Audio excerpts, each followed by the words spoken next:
আল্লাহর হাবিব আল্লাহর কাছে দোয়া করলেন,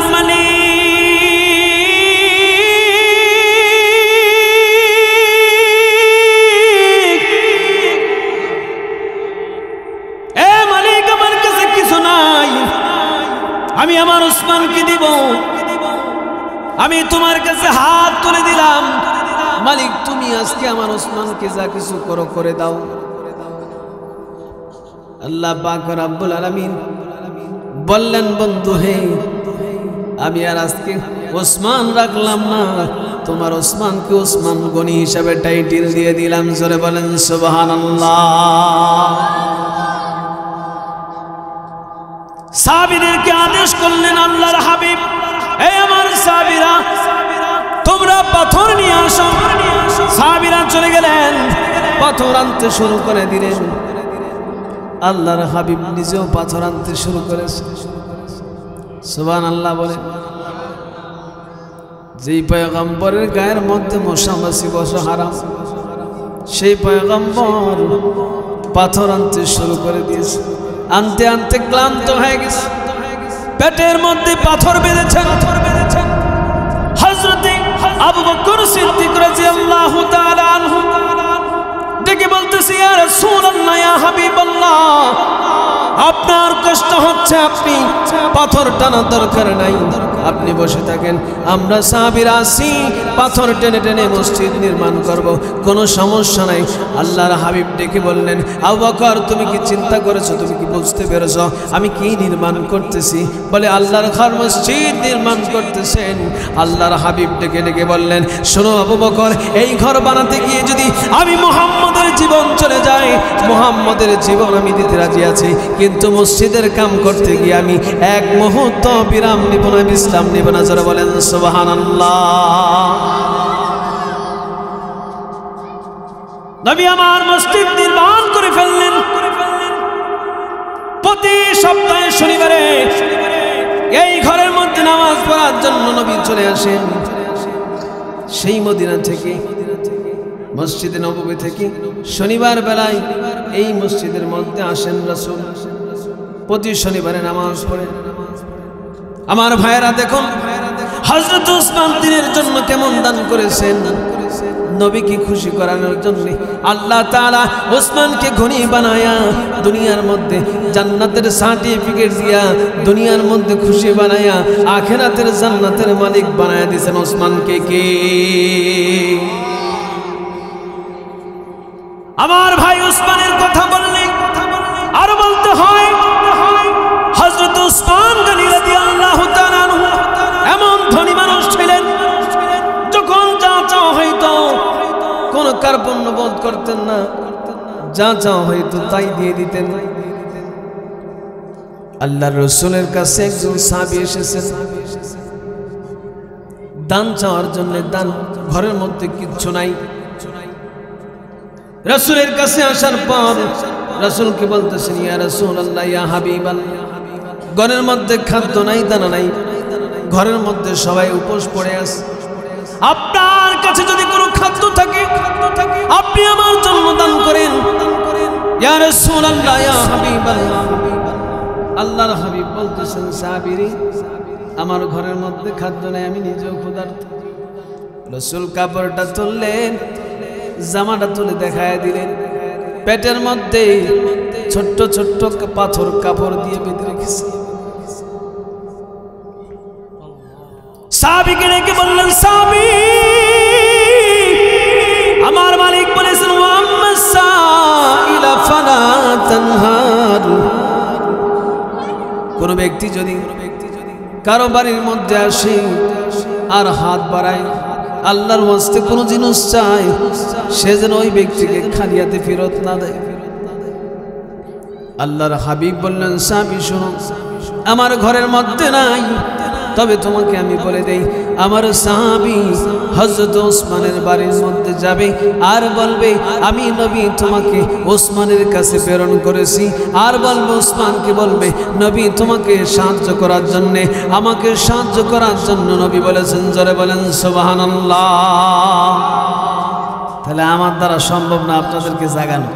আর যদি জেগে থাকেন তাহলে একটু হানা বলার দরকার আছে না নাই?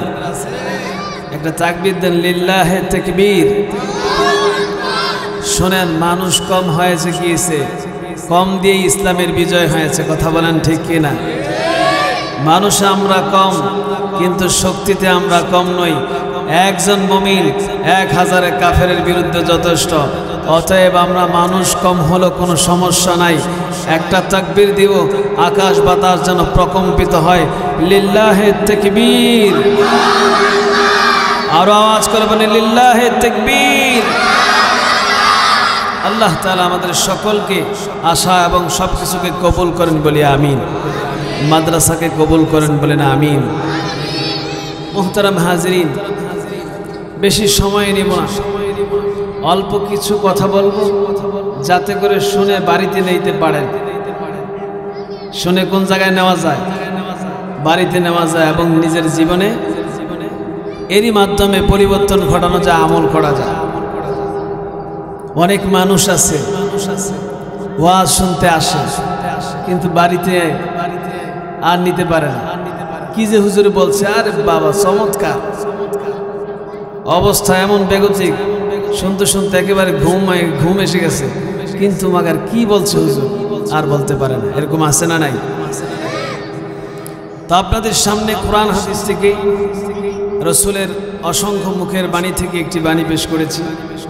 সূরা বাকারার একেবারে শুরু আয়াত পড়েছি, শুরু থেকে কয়েকটি আয়াত পড়েছি। এর আলোকে আপনাদের সামনে কিছু বলার জন্য চেষ্টা করব। ওমা তাওফীকি ইল্লা বিল্লাহ আলাইহি তাওয়াক্কালতু ওয়া ইলাইহি উনীব। আজকে পৃথিবীর মধ্যে মানুষকে মানুষ মারার জন্য হুমড়ি দিয়ে আছে। মানুষকে মানুষ মারার জন্য অস্ত্রের অভাব নেই। মানুষকে মানুষ মারার জন্য আজকে এত বেশি বোমা তৈরি করা হচ্ছে, এত অস্ত্র, অত্যাধুনিক অস্ত্র শুধু মানুষকে মারার জন্য তৈরি করা হচ্ছে। কথা বলেন ঠিক কিনা? আজকে দেখেন মুসলমানের অবস্থা, দেখেন মুসলমান আজকে ঘুমিয়ে গিয়েছে। মাত্র 313 জন বদরের যুদ্ধে জেগে উঠেছিলেন। 1000 কাফেরের বিরুদ্ধে মাত্র 313 জন। ঘোড়া নাই, তরবারি নাই, উট নাই, খাবার নাই, দাবার নাই, পেটের মধ্যে পাথর, হাতের মধ্যে খেজুরের ডালা, কিন্তু মুখে ছিল কার নাম? আওয়াজ করে বলেন, কার নাম ছিল মুখে? মুখে ছিল আল্লাহর নাম। তাকবীর দিয়েছেন। এক সাহাবী এসে বলতেছে, ইয়া রাসূলুল্লাহ, কিছুই তো নাই, যুদ্ধ করব কি দিয়ে? আল্লাহর হাবিব গাছের থেকে, খেজুর গাছ থেকে একটি ডালা দিলেন, নাও তুমি এটা দিয়ে যুদ্ধ করো। সাহাবী যুদ্ধের ময়দানে চলে গেলেন, কাফেরদের সাথে যুদ্ধ করতে শুরু করে দিয়েছেন। এই সাহাবী খেজুরের ডাল দিয়ে কাফেরদেরকে আঘাত করতেছে, কিন্তু সাহাবী যখন খেজুরের ডাল দিয়ে কাফেরের গায়ের মধ্যে আঘাত করে, সাহাবী নিজেই বর্ণনা করতেছেন, ইয়া রাসূলুল্লাহ, ইয়া হাবিবাল্লাহ। অন্য সাহাবীরা তরবারির মাধ্যমে যুদ্ধ করতেছিলেন, কিন্তু তাদের তরবারি একটা কাফেরের ঘাড়, অঙ্গ প্রত্যঙ্গ যেমনি ভাবে ছিন্ন করেছে। কিন্তু আপনি যে আমাকে তরবারি হিসাবে একটু খেজুরের ডাল দিয়েছিলেন, যখন আমি এই খেজুরের ডাল দিয়ে কোনো কাফেরের গায়ের মধ্যে আঘাত করি, সাথে সাথে সেই কাফের দ্বিখণ্ডিত হয়ে যায়। জোরে বলেন সুবহানাল্লাহ। খেজুরের বলে নাকি ইমানের বলে? খেজুরের ডালের বলে নাকি ইমানের বলে? লিল্লাহে তাকবীর।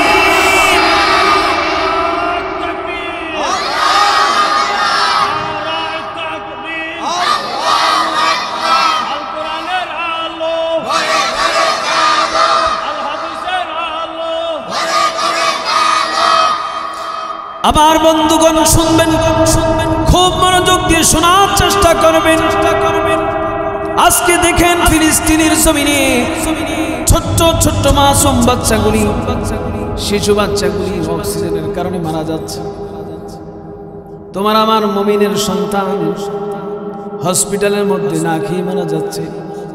তুমি চিন্তা করে দেখো, তুমি আমি তোমার ঘরের মধ্যে প্রতিদিন বাজার করে নেই, গ্যাসের চুলার মধ্যে পাক করি, 3 বেলা আমরা খুব সুন্দরভাবে খাচ্ছি, সব সময় খেয়ে দিয়ে চলাফেরা করতেছি, তারপরেও আমরা শুকরিয়া আদায় করতে পারি না।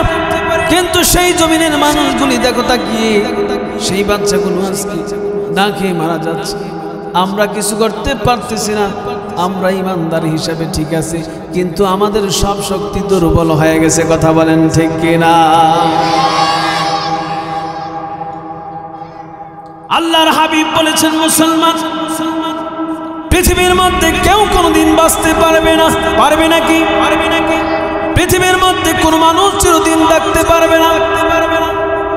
আজকে আমি জন্ম নিয়েছি, হায়াত নামক একটা দৌলত আল্লাহ তাআলা আমাকে দিয়েছেন। যে কোনো সময় দুনিয়ার জমিন থেকে বিদায় নিয়ে অন্ধকার কবরে চলে যেতে হবে। আজকে আমি, কালকে আপনি, পরশুদিন আপনার বাবা। এমনিভাবে দুনিয়ার মধ্য থেকে কোন মানুষ বাঁচবে না, একদিন অন্ধকার কবরে চলে যাবে। তবে বন্ধু, আল্লাহ তাআলা এই দুনিয়ার মধ্যে চলে যাওয়ার জন্য পাঠিয়েছেন। তবে আল্লাহ বলেছেন, কবরের মধ্যে যেতে হলে চিন্তা ফিকির করে যাবে। বিছনা নাই, জানলা নাই, দরজা নাই, বন্ধু নাই, সাথী নাই, বন্ধু নাই, কেউ নাই। সেই জায়গার মধ্যে একলা একলা থাকতে হবে। থাকা লাগবে কি লাগবে না? আমার বন্ধুগণ, তোমাদেরকে আমি বোঝানোর জন্য চেষ্টা করতেছি রে বন্ধু, এই দুনিয়ার মধ্যে কোনো মানুষ থাকতে পারে না। তুমি একদিন থাকতে পারবে না, আমিও একদিন থাকতে পারবো না, অন্ধকার কবরে চলে যেতে হবে। তবে তোমার কাছে আমি একটা মেসেজ দিয়ে যাই। আল্লাহর হাবিব সাল্লাল্লাহু আলাইহি সাল্লাম বলেছেন, দুনিয়ার মধ্যে তোমরা থাকবা, তবে দুনিয়াকে আপন করে নিবা না। দুনিয়াকে আল্লাহর জন্য আপন করে নিবা। দুনিয়াকে কার জন্য আপন করতে হবে? থাকার জন্য আপন করা যাবে না, আল্লাহর জন্য আপন করতে হবে। কারণ দুনিয়া কারোর জন্য নয়। যদি তোমার জন্য হতো, আমার জন্য হতো, তাহলে দুনিয়া আবার চলে যায় কেন? আজকে সম্পদ আছে, কালকে যেন কেন চলে যায়? এর দ্বারা বোঝা গেল দুনিয়া তোমার জন্য নয়, আমার জন্য নয়। কারণ দুনিয়ার সম্পদ আজ আছে, কাল থাকবে, এর পরের দিন থাকবে না, এর কোনো গ্যারান্টি নাই। কথা বলেন ঠিক কিনা? আবার বন্ধুগণ, তোমাকে আমি একটা মেসেজ দিতে চাই। আল্লাহর হাবিব সরকারে দু আলম, হাবিবে কিবরিয়া, আশরাফুল আম্বিয়া, সাইয়্যিদুল মুরসালিন, শাফিউল মুজনাবিন, সাইয়্যিদুস সাকলাইন, জনাবে আহমদ মুহাম্মদ মুস্তাফা সরকারে দু জাহান, হযরত মুহাম্মদুর রাসূলুল্লাহ সাল্লাল্লাহু আলাইহি ওয়াসাল্লামের উপর আল্লাহ তাআলা কোরআনুল কারীম অবতীর্ণ করলেন।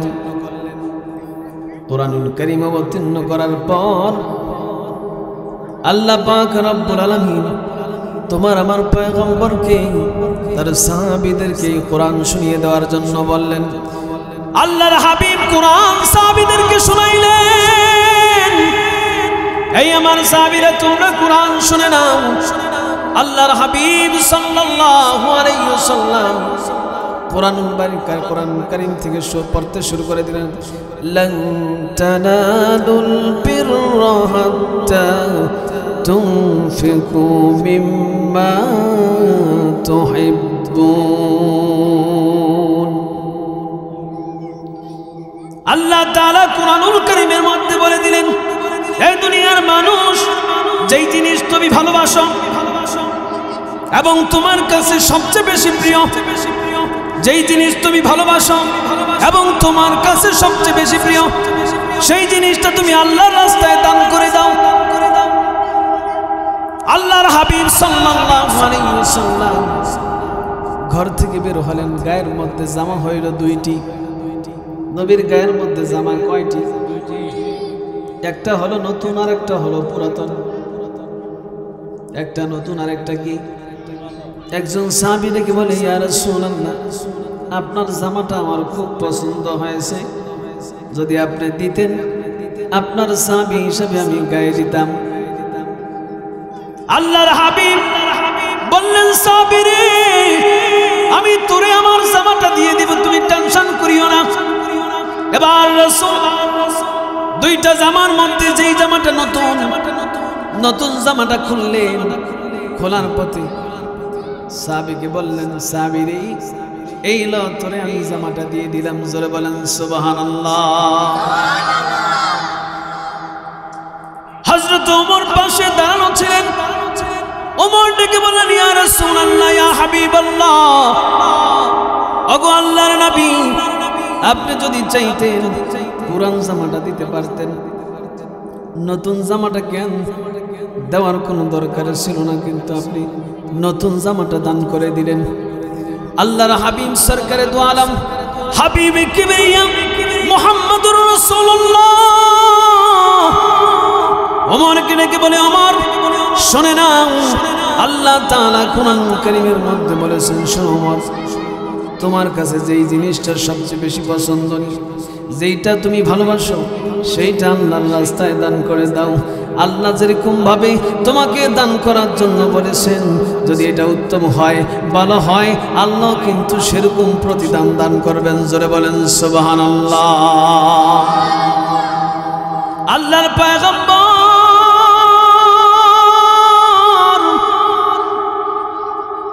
মক্কার জমিন থেকে হিজরত করে মদিনার মধ্যে চলে গেলেন। মদিনার মধ্যে যাওয়ার পর এবার আল্লাহর হাবিব কুবার মধ্যে একটা মসজিদ নির্মাণ করেছেন। সেই মসজিদটার নাম দিয়েছেন মসজিদে কুবা, সর্বপ্রথম ইসলামের মসজিদ। আল্লাহর নবী চিন্তা করলেন, এই জায়গার মধ্যে আমি অবস্থান করতেছি, একটা মসজিদ নির্মাণ করা দরকার। বন্ধুরে আমার, আল্লাহর পয়গম্বর মসজিদ নির্মাণ করবেন, কিন্তু মসজিদের জায়গাটা কোন জায়গায় হবে এটা রাসূল চিন্তা করে ভেবে চিন্তে ভাবলেন, যেই জায়গায় এমন জায়গায় হতে হবে যাতে মেন সেন্টারে পড়ে মানুষ নামাজ পড়তে সুবিধা হয়, অসুবিধা যাতে না হয়। এই জন্য তিনি একটা জায়গা ভেবে চিন্তে সুন্দর করে একটা জায়গা নির্ধারণ করলেন। নির্ধারণ করার পর আল্লাহর হাবিব জিজ্ঞেস করলেন, জায়গাটা কার? এই জায়গা জিজ্ঞেস করার পর বলা হলো, এই জায়গা হচ্ছে একজন ইহুদি মানুষের জায়গা। কার? একটা ইহুদি ব্যক্তির জায়গা। এবার রাসূল বললেন, ইহুদি ভাই, তোমাকে আমি একটা কথা বলতে চাই। বলে, ইয়া রাসূলুল্লাহ, কি বলবেন বলেন। বলে, তোমার এই জায়গাটা আমার দরকার, একটা মসজিদ নির্মাণ করব। ইহুদি মুসলমানের পক্ষে নাকি বিপক্ষে? কথা বলেন, পক্ষে না বিপক্ষে? আমার বন্ধুগণ, আল্লাহর নবী যখন চাইলেন, ইহুদি বলল, না ভাই, আমি বিক্রি করব না। নবী বললেন, তোমার এই জায়গার দাম আমি একটু বেশি দিয়ে ক্রয় করব। তারপরে ইহুদি বলল, না ভাই, আমি কিনতে রাজি নই, আমি কিনতে চাই না, আমি বেচতে চাই না, আমি বিক্রি করব না, আমি এটা আমার এটা ভালো একটি জায়গা। রাসূলের মন খারাপ। আবু বকর চিন্তা করলেন, রাসূলকে কিভাবে খুশি করা যায়। আবু বকর গেলেন ইহুদির কাছে। ইহুদিকে গিয়ে বললেন, ইহুদি ভাই, জায়গাটা বিক্রি করে দাও, তোমার জায়গার যে মূল্য আছে তার চেয়ে বেশি দিয়ে কিনবো। বলে, আমি বিক্রি করব না। ওমর গেলেন, বিক্রি করলো না। এই সময় ওসমান সেখানে ছিলেন না, ইয়ামানের মধ্যে ব্যবসার উদ্দেশ্যে রওনা দিয়েছিলেন, ইয়ামানের মধ্যে ছিলেন। এমন অবস্থায় তিনি মদিনার মধ্যে প্রবেশ করলেন। হযরত ওসমান যেখানে যেতেন, সর্বপ্রথম আসার পরে সর্বপ্রথম রাহমাতুল লিল আলামিন নবী মুস্তাফা হযরত মুহাম্মদুর রাসূলুল্লাহ সাল্লাল্লাহু আলাইহি সাল্লামের সাথে সাক্ষাৎ করতেন। জোরে বলেন সুবহানাল্লাহ। নবী যখন রুমের মধ্যে বসা অবস্থায় রয়েছেন, এমন সময় হযরত ওসমান ঘরের মধ্যে প্রবেশ করলেন। করার পর তিনি দেখলেন রাসূল মন খারাপ করে বসে আছে। ওসমানের মনের মধ্যে দাগ কাটলো, আমার নবীজি মন খারাপ করে বসে আছে, না এটা হতে পারে না। ওসমান জিজ্ঞেস করতেছে, ইয়া রাসূলুল্লাহ, ইয়া হাবিবাল্লাহ, মন কেন খারাপ? আপনি কেন এভাবে বসে আছেন? আমি জানতে চাই, আপনি আমার কাছে বলে দিন, আপনি আমার কাছে বলে দিন। ইয়া রাসূলুল্লাহ ইয়া হাবিবাল্লাহ আমি জানতে চাই আপনার মন খারাপ কেন?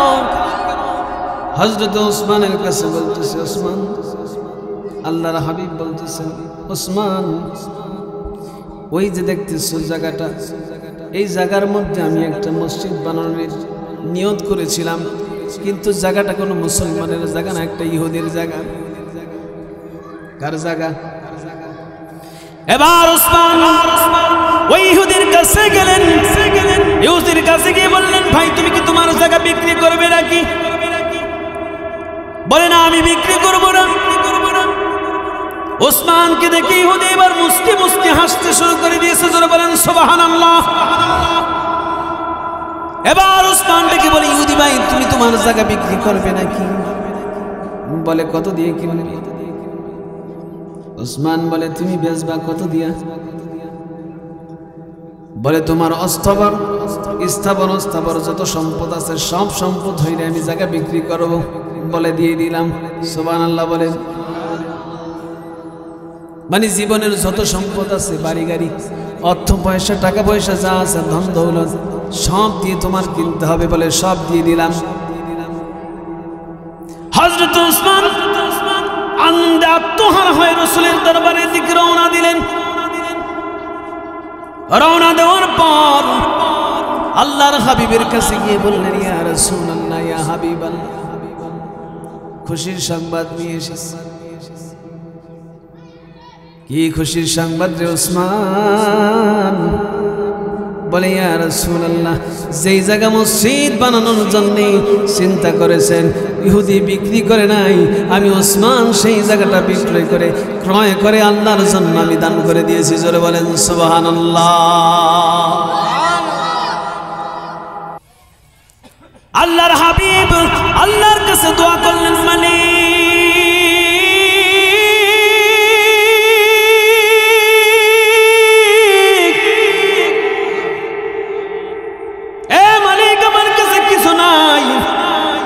আমি আমার ওসমানকে দিব, আমি তোমার কাছে হাত তুলে দিলাম। মালিক তুমি আজকে আমার ওসমানকে যা কিছু করো করে দাও। আল্লাহ পাক রব্বুল আলামিন বললেন, বন্ধু হে, আমি আর আজকে ওসমান রাখলাম না, তোমার ওসমানকে ওসমান গনি হিসাবে টাইটেল দিয়ে দিলাম। জোরে বলেন সুবহানাল্লাহ। সাহাবীদেরকে আদেশ করলেন আল্লাহর হাবিব, এই আমার সাহাবীরা তোমরা পাথর নিয়ে আসো। সাহাবীরা চলে গেলেন, পাথর আনতে শুরু করে দিলেন। আল্লাহর হাবিব নিজেও পাথর আনতে শুরু করেছে। সুবহানাল্লাহ বলে। যেই পয়গম্বরের গায়ের মধ্যে মশা মাছি বসা হারাম, সেই পয়গম্বর পাথর আনতে শুরু করে দিয়েছে। আনতে আনতে ক্লান্ত হয়ে গেছে, পেটের মধ্যে পাথর বেঁধেছেন। হযরতে আবু বকর সিদ্দিক রাদিয়াল্লাহু তাআলা আনহু ডেকে বলতেছে, ইয়া রাসূলুল্লাহ ইয়া হাবিবাল্লাহ, আপনার কষ্ট হচ্ছে, আপনি পাথর টানার দরকার নাই, আপনি বসে থাকেন, আমরা সাহাবীরা আছি, পাথর টেনে টেনে মসজিদ নির্মাণ করব, কোনো সমস্যা নাই। আল্লাহর হাবিব ডেকে বললেন, আবু বকর তুমি কি চিন্তা করেছো, তুমি কি বুঝতে পেরেছো আমি কি নির্মাণ করতেছি? বলে আল্লাহর ঘর মসজিদ নির্মাণ করতেছেন। আল্লাহর হাবিব ডেকে ডেকে বললেন, শোনো আবু বকর, এই ঘর বানাতে গিয়ে যদি আমি মুহাম্মদের জীবন চলে যায়, মুহাম্মদের জীবন আমি দিতে রাজি আছি, কিন্তু মসজিদের কাম করতে গিয়ে আমি এক মুহূর্ত বিরাম নিব না, বিশ্রাম নিব না। যারা বলেন সুবহানাল্লাহ। নবী আমার মসজিদ নির্মাণ করে ফেললেন। প্রতি সপ্তাহে শনিবারে এই ঘরের মধ্যে নামাজ পড়ার জন্য নবী চলে আসেন। সেই মদিনা থেকে, মসজিদে নববী থেকে শনিবার বেলায় এই মসজিদের মধ্যে আসেন রাসূল। প্রতি শনিবারে নামাজ পড়েন। আমার ভাইয়েরা দেখুন, হযরত ওসমান দিনের জন্য কেমন দান করেছেন। নবীকে খুশি করানোর জন্য আল্লাহ তাআলা ওসমানকে ধনী বানায়া দুনিয়ার মধ্যে জান্নাতের সার্টিফিকেট দিয়া, দুনিয়ার মধ্যে খুশি বানায়া আখিরাতের জান্নাতের মালিক বানায়া দিয়েছেন ওসমানকে। কে? আমার ভাই ওসমানের কথা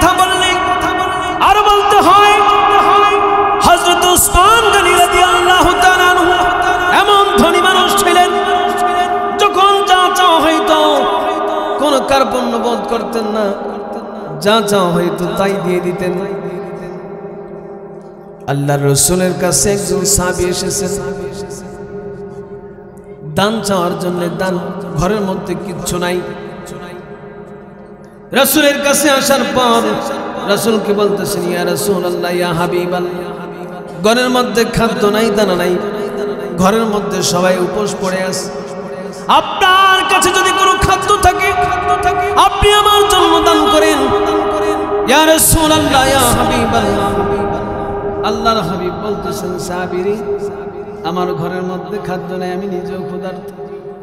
রাসূল কাপড়টা তুললেন, জামাটা তুলে দেখায় দিলেন, পেটের মধ্যে ছোট্ট ছোট্ট পাথর কাপড় দিয়ে বেঁধে রেখেছে।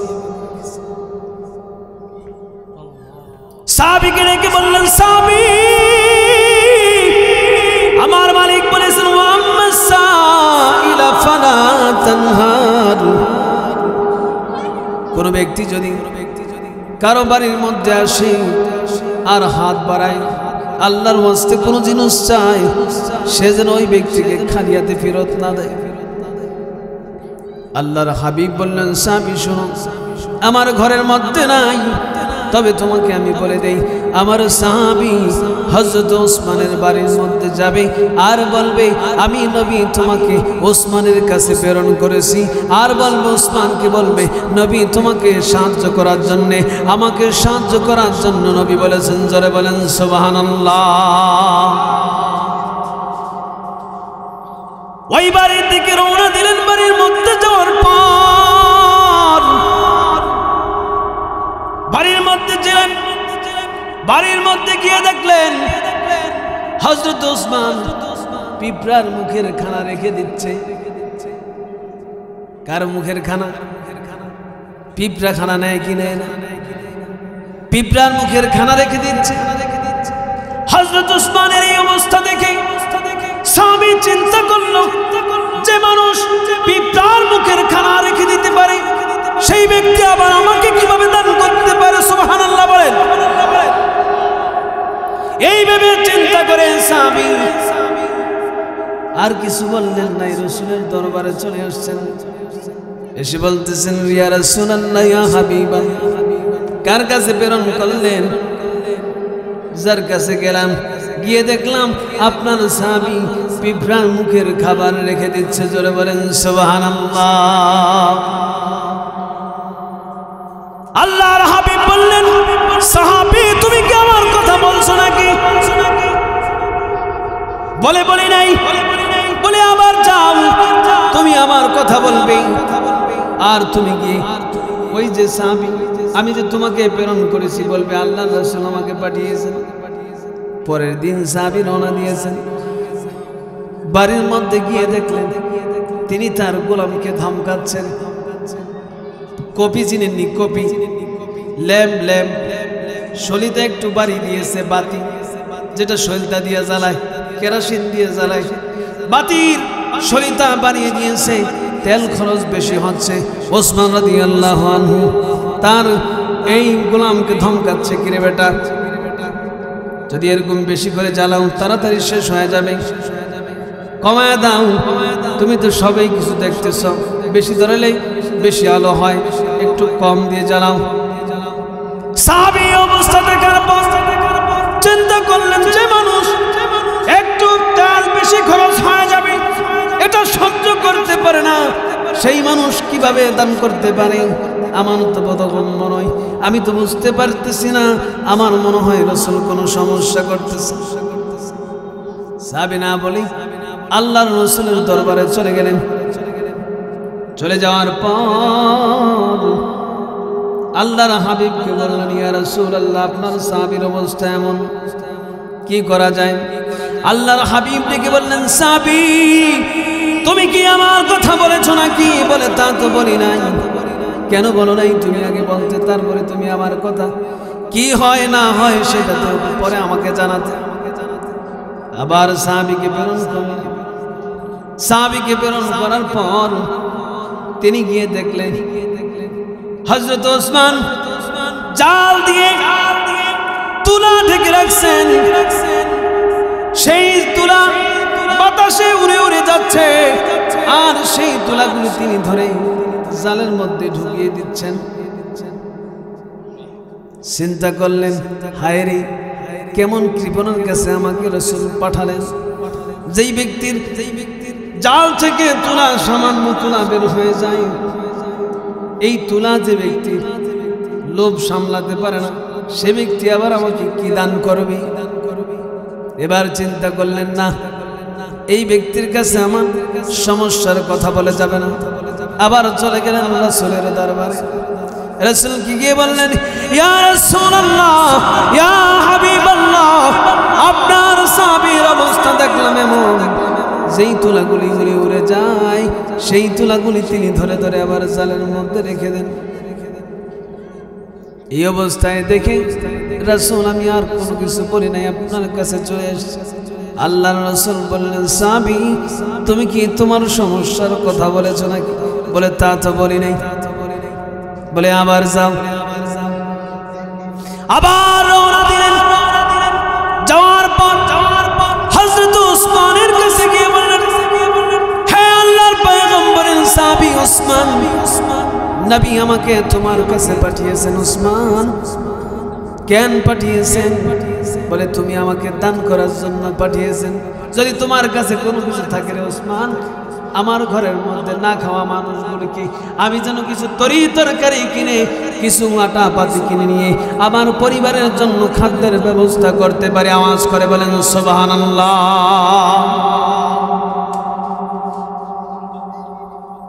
এবার ওসমান ডেকে বলে, ভাই, একটু অপেক্ষা করো, আমার কাছে কিছু নাই, এখন আসবে আমার ইয়ামান থেকে আমার ব্যবসায়িক পণ্যগুলো আসবে, মনে হয় কাছাকাছি আছে। হযরত ওসমান দাঁড়ালেন। দাঁড়ানোর পরে দেখলেন উটের বহর সিরিয়াল দিয়ে তার মদিনার মধ্যে ঢুকতেছে। এই অবস্থায় দেখে ওসমান দাঁড়িয়ে বললেন, ভাই, এই আমার ভাই, এই সাহাবী, এদিকে আসো। ওই যে দেখতেছ আমার সম্পদের ব্যবসায়ী পণ্যের যেই উটগুলো আসতেছে, এই উটগুলোর মধ্যে কোন উটটা তোমার বেশি পছন্দনীয়? যেই উটটা পছন্দ হবে, আমি ওসমান তোমাকে সেই উটের সব মাল সহ সেই উটটা তোমাকে দান করে দিলাম। জোরে বলেন সুবহানাল্লাহ। হযরত ওসমান এই কথা বলার পরে সাহাবী চলে গেলেন। সর্বপ্রথম যে উটের মধ্যে মাল বোঝাই ছিল, অর্থ সম্পদে ভরপুর ছিল, সেই উটটা তিনি পছন্দ করলেন। ম্যানেজারকে বললেন, ভাই, ওসমান রাদিয়াল্লাহু তাআলা আমাকে এটা নেওয়ার জন্য বলেছে। বলে, তাই নাকি? বলে, হ্যাঁ। বলে, তুমি নিও। যদি তুমি প্রথমটা নিয়ে যাও, উটের নিয়ম হলো সামনেরটা যেদিকে যাবে, পিছনের গুলো ঠিক তার পিছনেই যাবে। এবার ডেকে বললেন, ভাই, আমরা আগে আস্তাবলের মধ্যে নিয়ে যাই, জিনপোষ খোলার পর তুমি তোমার প্রথম উটটা নিয়ে যাবে, আমার কোনো টেনশন নাই। এই সাহাবী ওসমান রাদিয়াল্লাহু তাআলা আনহুর কাছে আবার ফিরে আসলেন। বললেন, ওসমান, তোমার ওই যে ব্যবসায়ী পণ্যের যাকে তুমি পরিচালনা করার জন্য দায়িত্ব দিয়েছ, সেই ব্যক্তি বলেছে সবগুলো খোয়ারের মধ্যে ঢুকবে, এরপরে সেখান থেকে তোমার প্রথমটা নেওয়ার জন্য বলেছে। যদি আমি প্রথমটা নিয়ে যাই, তাহলে প্রথম উট যেদিকে যাবে, পিছনের উটগুলো মিলে সেদিকে চলে যাবে। সাহাবী, তুমি কি করতেছ?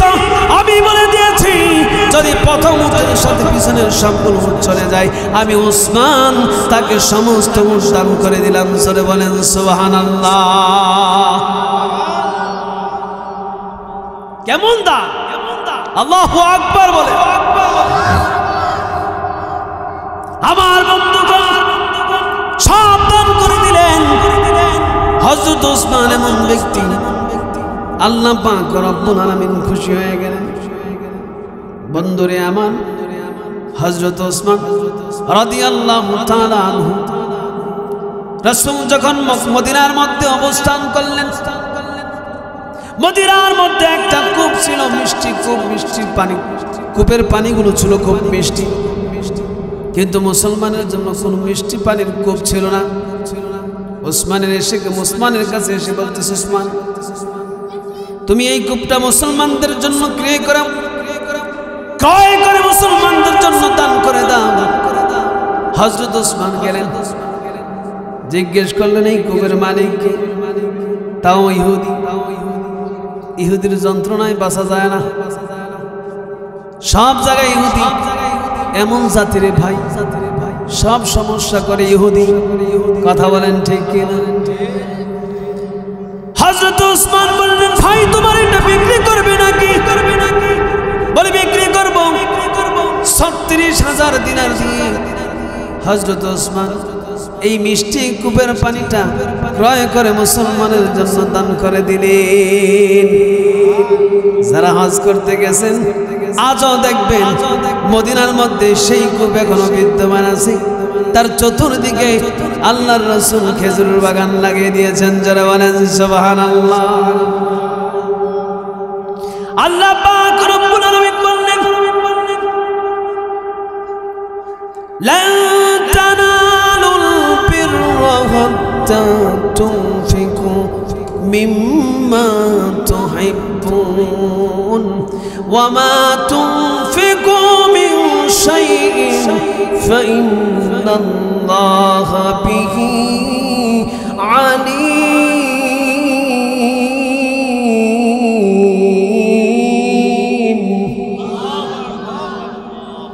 তোমার যে জিনিসটা সবচেয়ে বেশি পছন্দনীয় তুমি পছন্দ করো, এইটা আল্লাহর রাস্তায় দান করে দাও। হযরত উসমান দান করে দিলেন, নবী নিজেও দান করে দিলেন। হযরত উসমান, হযরত আবু বকর সিদ্দিক রাদিয়াল্লাহু তাআলা আনহুর খেলাফতকালে মদিনার মধ্যে দুর্ভিক্ষ দেখা দিয়েছে, খানা নাই, দানা নাই, মানুষ অসুস্থ হয়ে যাচ্ছে, কয়দিন না খেয়ে বেঁচে যায়, কয়দিন না খেয়ে বাঁচা যায়। চতুর্দিকে হাহাকার হয়ে গেছে, সমস্ত মানুষগুলো হযরত আবু বকর আমিরুল মুমিনের কাছে এসে বলতেছে, ইয়া আমিরুল মুমিনিন, মক্কা মদিনার মধ্যে কোনো খাবার নাই, আপনি যদি আমাদের জন্য খাবারের ব্যবস্থা করতেন তাহলে আমরা খেয়ে দিয়ে বাঁচার ব্যবস্থা করতাম। হযরত আবু বকর ডেকে বলল, সাহাবীরা রে, তোমরা সকলেই কালকে একত্রিত হবে, সবাই মিলে আল্লাহর কাছে দোয়া করব। আর আমরা দোয়া করি না, যদি দুর্ভিক্ষ দেখা দেই দোয়া করি না, অনেক প্রস্তুতি গ্রহণ করি, এটা করি সেটা করি, কিছু প্রস্তুতি লাভ নাই, সব কিছুর মালিক চিল্লায় বলেন কে?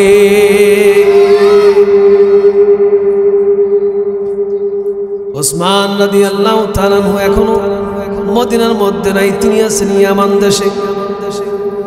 চতুর্দিকে ঘোষণা হয়ে গেল, আজকে নামাজ পড়া হবে, আল্লাহর কাছে দোয়া করা হবে। মদিনার মধ্যে খাবার নাই, কি করা যেতে পারে? এই জন্য মানুষগুলি হাহাকার হয়ে গেছে। ইতিমধ্যে শুনলেন হযরত উসমান ইয়ামান দেশ থেকে হাজার হাজার টন মাল সম্পত্তি মদিনার মধ্যে প্রবেশ করেছেন। ব্যবসায়িকরা হযরত উসমানের কাছে চলে গেলেন। চলে যাওয়ার পর হযরত উসমানকে লক্ষ্য করে বললেন, উসমান, মদিনার মধ্যে দুর্ভিক্ষ চলতেছে, 10 গুণ বেশি দিয়ে তোমার কাছে আমরা মাল কিনতে চাই। মদিনার মানুষগুলো বললেন, উসমান, আমাদের কাছে তো টাকা পয়সা নাই, 1 কেজি যদি 1 টাকা দিয়ে বিক্রি করো তাহলে আমরা কিনতে পারি, 1 দিনার দিয়ে যদি 1 কেজি মাল বিক্রি করো তাহলে কিন্তু আমরা কিনতে পারি। উসমান ডেকে বললেন, আমি 1 টাকা দিয়ে বেচবো না, 1 কেজি মাল 700 টাকায় বিক্রি করব, 700 দিরহামে বিক্রি করব, 700 দিনারে বিক্রি করব। যদি তোমরা নিতে চাও তাহলে আমি উসমানের ব্যবসায়িক এই সম্পদের কাছে তোমরা চলে আসো। চিন্তা করলে 1 টাকা দিয়ে কিনের সামর্থ্য নাই, 700 টাকা দিয়ে কেমনি কিনি? অস্বাভাবিক না? আল্লাহ পাক রব্বুল আলামিন বলেছেন, মাসালুল্লাযীনা ইউনফিকুনা আমওয়ালাহুম ফী সাবিলিল্লাহি কামাসালি হাববাতিন أنبتت 7 سنابل في كل سنبلة 100 حبة والله يضاعف لمن يشاء والله واسع عليم سبحان الله الله পাক রব্বুল আলামিন বলেছেন যেই ব্যক্তি 1 টাকা আল্লাহর রাস্তায় দান করবে বলেন কত টাকা 1 টাকা যদি কোন জায়গায় ব্যয় করে আল্লাহর রাস্তায় দান করে আল্লাহ পাক রব্বুল আলামিন বলেন আমি ওই ব্যক্তির আমলনামায় 700 নেকি দান করে দেই জোরে বলেন সুবহানাল্লাহ কয় টাকা দিলে কত দিবে 1 টাকা দিলে 700 নেকি আল্লাহ তাআলা দান করবে এরপরে শেষ অংশে বলেছেন আমি এমন দেওয়া দেই আমি চাইলে বিনা হিসাবে দেই আর আমার বিনা হিসাবে দেওয়া হলো আমি আমার বান্দাকে জান্নাত পর্যন্ত পৌঁছায় দেই জোরে বলেন সুবহানাল্লাহ আল্লাহ পাক রব্বুল আলামিন বলেন আল্লাযীনা ইউনফিকুনা ফী সাবিলিল্লাহ আল্লাযীনা ইউনফিকুনা আমওয়ালাহুম ফী সাবিলিল্লাহ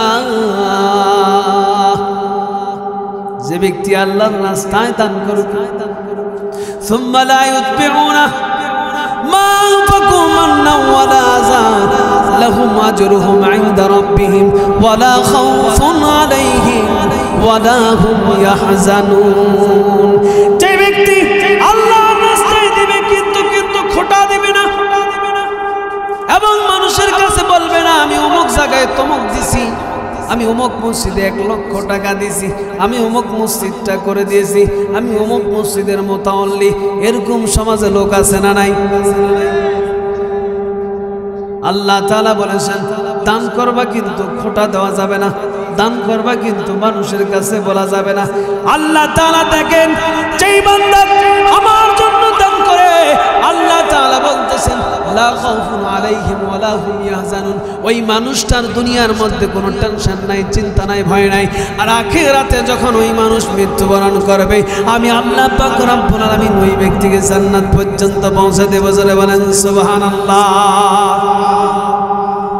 আল্লাহ পাক রব্বুল আলামিন আরো বলেন ওয়া আনফিকু মিম্মা রাযাকনাকুম মিন ক্বাবলি আইয়াতিয়া আহাদাকুমুল মাউত ফায়াকুলু রাব্বি লাউলা আখখারতানি ইলা আজালিন করিব ফাসাদদাকা ওয়া আকুম মিনাস সালিহিন তোমরা আল্লাহর রাস্তায় খরচ করো কোন সময় পর্যন্ত খরচ করবে আল্লাহ তাআলা বলে দিয়েছেন বান্দারে কোন সময় তোমার কাছে মৃত্যু আসবে বলা যায় না আপনারা বলেন দেখি আমাদের কাছে মৃত্যু আসবে কোন সময় এটা কি আমরা বলতে পারি নাকি কিন্তু বলতে পারি না আল্লাহ তাআলা নিজে বলতেছেন তোমরা তোমাদের কাছে মৃত্যু আসার আগে দান খয়রাত করো কারণ যখন তুমি মরে যাবে মরার সময় যদি তুমি দান করো ওই দান আল্লাহ পাক রব্বুল আলামিন কবুল করবেন না এই জন্য বন্ধু বলো দেখি যখন সম্পদ থাকে দান করা দরকার আছে না নাই আরেকটু আওয়াজ করে বলেন দান করা দরকার আছে না নাই আল্লাহ পাক রব্বুল আলামিন বলেন আল্লাযীনা ইউনফিকুনা ফী সাবিলিল্লাহি ফিস সাররাই ওয়াদ দাররাই ওয়াল কাযিমিনাল গায়জ ওয়াল আফিনা আনিন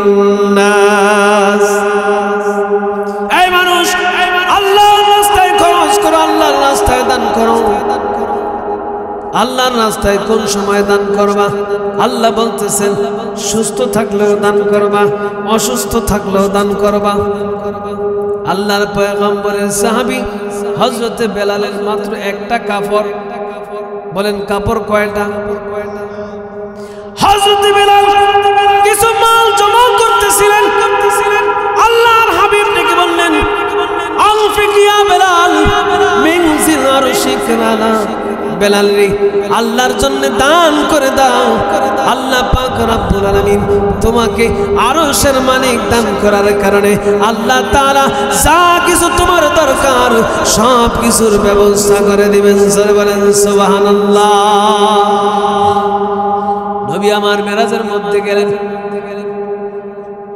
মেরাজের মধ্যে যাওয়ার পরে পায়ের শব্দ শুনতে পেলেন। জিবরাইল আল্লাহর হাবিবকে প্রশ্ন করলেন, আল্লাহর হাবিব এই পায়ের আওয়াজকে আপনি শুনতে পেয়েছেন, আপনি চিনতে পেরেছেন নাকি? এই শব্দ কার? বলতেছে মনে হয় আমার বেলালের। আল্লাহর হাবিব কি জিবরাইল বলতেছে ও রাসূলুল্লাহ আপনি সঠিক ধরতে পেরেছেন, যেই পায়ের আওয়াজ শোনা যাচ্ছে কাঠের পরম পরিহিত সুতার আওয়াজ শোনা যায়, এটা অন্য কোনো সাহাবী না, এটা হচ্ছে আপনার প্রিয় সাহাবী হযরত বিলাল। জোরে বলেন সুবহানাল্লাহ। এখন দেখেন আমাদের এই মাদ্রাসা মারকাজুত তাকওয়া, দিনের একটি মারকাজ। আপনার সন্তান পড়াশোনা করে অথবা আপনার আত্মীয় স্বজনের সন্তান পড়াশোনা করে অথবা অনেক দূর থেকে এই ছাত্ররা পড়াশোনা করে, এদের খরচ আছে না নাই? আপনি দেখেন বর্তমানে প্রত্যেকটা জিনিসের দাম কিন্তু কম না বেশি? স্বাভাবিক না অস্বাভাবিক? সাধারণ মানুষ হিমশিম খেয়ে যায়। আল্লাহর হাবিব বলেছেন, এই মুসলমান শুনে রাখো, কোন দান আইয়ু সাদাকাতি আফদাল, কোন দান সবচেয়ে বেশি প্রিয়? কলা, যে ব্যক্তি দরিদ্র মানুষ, গরিব মানুষ সমাজে কম না বেশি? সবচেয়ে বেশি। আরে মিয়া আপনি যদি চিন্তা করেন কয়েকদিন যদি মনে করেন সব কিছু বন্ধ হয়ে যায়, কয় টাকার আপনার কাছে আছে? সব জিনিসের দাম যদি বাড়তে শুরু করে দেয়, কয় টাকা আপনার আছে?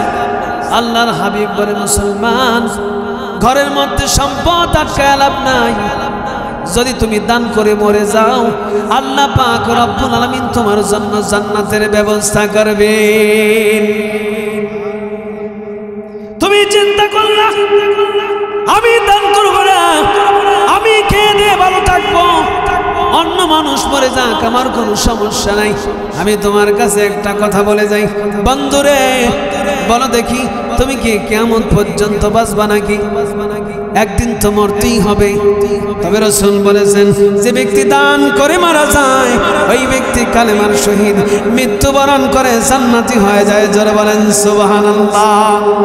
আমার বাবাজি, আমার মা বোনদেরকে আমি লক্ষ্য করে বা শান্তিকে লক্ষ্য করে বলতেছি মানে আল্লাহর হাবিব বললেন, ইয়া আইয়ুহান নিসা তাসাদ্দাকনা তুকসিরনাল লানা ওয়া তাকসিরনাল আইন। তোমরা তোমাদেরকে আমি লক্ষ্য করে বলতেছি তোমরা বেশি নাশুকরি করো। মহিলারা দেখবেন নাশুকরি করে বেশি এবং লানত করে বেশি। এর উপরে ঠাড়া পড়লো না কেন, এর উপরে গজব পড়লো না কেন, তোরে নিল না কেন, জোলাই তোরে দেখলো না কেন, বলে কি বলে না? তাকসিরনাল লানা ওয়া তাকফুরনাল আশিরা, এরকম বদদোয়া বেশি করে। আল্লাহর হাবিব বলেন আমি যখন মেরাজের মধ্যে গিয়েছি বেশিরভাগ নারীকে আমি জাহান্নামের মধ্যে জ্বলতে দেখেছি। আল্লাহর হাবিব বলেছেন 7 শ্রেণীর মানুষ কিয়ামতের ময়দানে আরশের নিচে ছায়া পেয়ে যাবে। যেই দিন আরশের ছায়া ছাড়া অন্য কোনো ছায়া থাকবে না, শুধু আরশের ছায়া থাকবে। ওই ছায়ার মধ্যে থাকতে আপনারা রাজি আছেন কি নাই?